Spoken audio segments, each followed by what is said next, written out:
Mga kumartes, last day na natin ng pagpapagawa ng CR at inagahan ko na nga para makauwi ng bayan dahil kahapon nga hindi ako nakapamalengke. Alas 6 pa nga lang ito ng umaga, talagang inagahan ko para maaga ako makabalik para alas 7 nandito na ako. So lahat naman ng mga bibilhin ko nakalista na kaya alam ko na kung saan ako pupunta. Tricycle na nga lang ako papunta sa palengke para diretsyo na. So hindi ko na kayo isasama sa loob ng palengke kasi ang hirap ga mag-video kapag kaya isa lang yung kamay na gamit mo. Basta bumili lang ako ng pang-ulam namin ng pang isang lingguhan. Lunes nga pala ngayon at nag-personal leave na lang ako at nagpaalam na lang ako doon sa sub-leader namin na hindi nga ako makakapasok. Dahil nga for sure pagkatapos magawa ng CR, maglilinis naman tayo ng kabahayan. Dito nga pala ako nagsasaing sa bahay ng aking kapatid. Hindi naman kasi ako makapagsaing doon sa loob namin kasi nga sobrang kalat pa. So dito ko muna inilagay sa bahay ng kapatid ko yung ating cabinet para sa ating washing machine. So dito nga ang ginagawa itong aming bintana. So ayan naman, pagkatapos yan, susukatan na lang yan at yung salamin isasalpak na lang dyan. Ang gagawin na lang naman ngayon ay ayan bintana tapos gagawa ng manhole para doon sa kisame. Yun lang naman at tapos na. Tapos tawag-tawag naman ako ni mother dyan. Nagpapasama nga pala siya doon sa school. Malapit lang naman yung school dito sa amin. Nag-chat daw kasi sa GC yung teacher na kumuha na nga ng libro kasi baka nga maubusan sa pasukan. Sa pamangkin ko nga pala yon si Kisha. Sabi ko nga kay mother magdala ng eco bag para may lagayan kami ng mga libro. Ako nga akala ko makakatipid din ako sa libro kasi akala ko yung dating libro ay pwede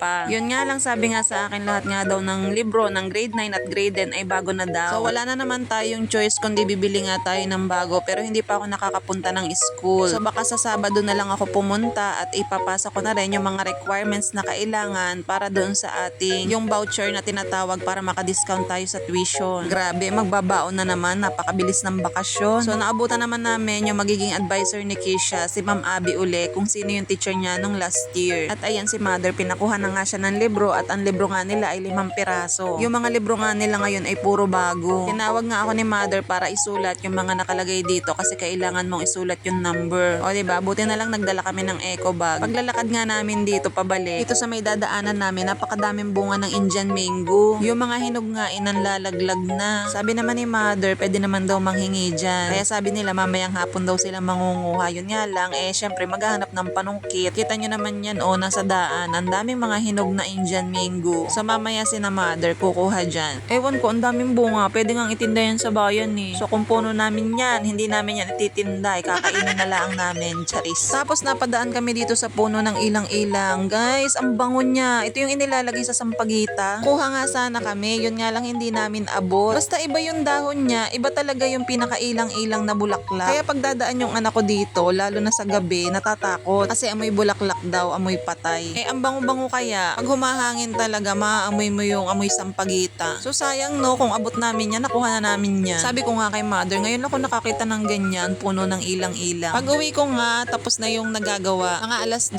tapos na yung gumagawa dito. Kaya yung asawa ko, nag-start ng ilagay yung mga ipinakakabit ko sa kanya. Sabi ko kasi ilagay na para isahan na din trabaho. Kasi kapag kami trabaho na siya kay kuya, hindi na niya yan magagawa. So para nga sipagin siya, dinagdagan ko na lang yung magiging sahod niya ngayon. Oo mga kumartes, pinapasahod ko din yung asawa ko. Akala nyo libre? Hindi. Walang asawa ngayon dito. So ayan, naipasok na din namin yung lagayan ko ng mga sabon. Tapos dito naman sa likod ng CR, nandyan yung mga panlinis ko sa CR. Alam nyo ba na umagahan pa lang yung kinakain ko, tanghalian hindi pa pala ako nakakain, kaya nakakaramdam na ako ng gutom dyan. Kinabit na nga din pala ng asawa ko itong binili kong ilaw na may electric fan. So maganda talaga siya sa CR kasi may hangin. Dahil kapag ka nandito kayo sa loob ng CR at walang hangin, mabanas. Meron na nga din pala siyang remote na kasama. Kung gusto nyo ilaw lang, pwede naman. Kung electric fan lang, pwede din at pwede ring sabay. Alam nyo ba na ilang araw na kami na lagi na lang order ang kinakain kasi nga hindi na nga ako makapagluto. Hapunan lang naman pero sa tanghali nagluluto ako kasi nga kailangan kumain nung gumagawa dito sa bahay. Pero ngayong hapon nga hindi ko na talaga magawang magluto kasi nga naglinis tayo ng buong kabahayan. Hindi ko na nga pinakita yun sa inyo. Dahil kung bibidyohan ko pa ako baka hindi tayo matapos niya. Naikabit na nga ng asawa ko yung rack na lagay namin ng towel. Lahat nga ipinakabit ko na at ang sabi ko itong pinakamahirap ang kanyang ihuli. Kasi nga ito ay ina-assemble pa. Ako kasi yung nagsasabi sa kanya kung ano yung mga susunod niyang ilalagay. Sabi ko ihuhuli ko yung pinakamahirap. Buti na lang din yung asawa ko, napapakinabangan ko na sa mga ganyan. Dati kasi hindi. So mga kumartes, magmamap na lang ako dito sa loob ng bahay tapos magpupunas-punas kasi talagang ang gabo. Pag talagang wala kang tsinelas, mararamdaman mo yung ang gaspang-gaspang ng sahig. Sabi ko nga nangangatal na nga ako sa gutom kaya ayan kakain muna tayo. Hapunan na nga namin pamintot, nag-order na nga lang ako ng mang inasal. Yung asawa ko naman kumain na bago nga pala maglagay ng mga ipinakakabit ko sa kanya. Hindi rin talaga biro ang magpagawa ng bahay. Talaga namang magbaback to zero ka sa linisin. Kakapagod naman tunay. Ang susunod naman natin mga kumartes, magpapapintura naman tayo. Wala pa lang dito yung pintor namin kasi nga nasa Bicol. Pero kapag free siya, ipapapintura ka naman itong buong bahay kasi kita nyo naman kulay dilaw yung aming pader. Papapinturahan ko lang naman yan ng puti para maliwalas tingnan. Ang sarap lang kasi kahit ang liit lang ng bahay ko, pagdating mo naman sa CR, ang ganda, ang cute kahit maliit siya, cute tingnan. Magkasama na kasi yung labahan ko dito at saka syempre yung CR namin at yung liguan. Ayan talaga yung epekto ng panonood natin ng TikTok. Ayan, nakikita natin yung mga DIY lang kung paano ginagawa yung mga CR nila para magmukhang syala-syala. So ayan mga kumartes, natapos na ngang ilagay lahat. At syempre, naliguan na rin namin yan kahapon kaya ayan yung aming mga sabon nakasabit na dyan. Saktong natapos yung CR namin, saktong dating naman ng kapatid ko. Yan, ang cute nga daw kahit maliit ang gandang tingnan. So galing nga pala yung Nueva Ecija at kauuwi nga lang ngayon tanghali. O diba, pati yung loob ng inidoro natin, ang syala din. Para bang pwede ka mag-swimming sa loob,